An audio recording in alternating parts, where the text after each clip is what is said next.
Hi எல்லோருக்கும் வணக்கம். எல்லாரும் எப்படி இருக்கீங்க? நான் ரொம்ப நல்லா இருக்கேன். இன்றைக்கி என்ன ஏன் ஓன் வீடியோ அப்படின்னு பார்த்தா, நான் எனது கடமையை நிறைவேற்றி விட்டேன்.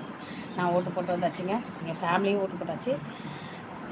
இன்றைக்கி நான் போட்டிருக்க ட்ரெஸ்ஸில் ஒன்று இருக்குது, இன்னொருத்தரும் அதே ட்ரெஸ் போட்டிருக்காங்க.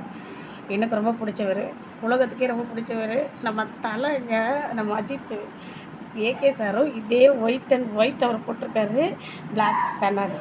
நான் ஒயிட் அண்ட் பிளாக்கில் எனக்கு சாரீ வேர் பண்ணியிருக்கேன். 2 பேருமே நாங்கள் யாரும், நான் அவர் போட்டதை பார்க்கவே இல்லை, அவரும் என்ன பார்த்துருக்கவே முடியாது. நான் போட்டதை பார்க்கவே கிடையாது. ஏன்னா நான் 6:30க்கெல்லாம் பூத்துக்கு போயாச்சு. ஃபஸ்ட்டு ஓட்டு போடணுங்கிறனால. அதனால் நான் 6:30க்கு ஓட்டு போட்டு இப்போ தான் வந்தேன். 8:30 ஆயிடுச்சு. இப்போ தான் அவரை பார்க்குறேங்க வீடியோவில். ஒயிட் அண்ட் ஒயிட் பிளாக் கண்ணாடி செம்ம. இன்றைக்கி நாங்கள் 2 பேரும் ஒட்டுனுக்கா போட்டிருக்கோம். ஏகே சார் ரொம்ப ரொம்ப தேங்க்ஸ். இதே மாதிரி என்னைக்காவது ஒரு நாள் நான் உங்களை மீட் பண்ணேன்.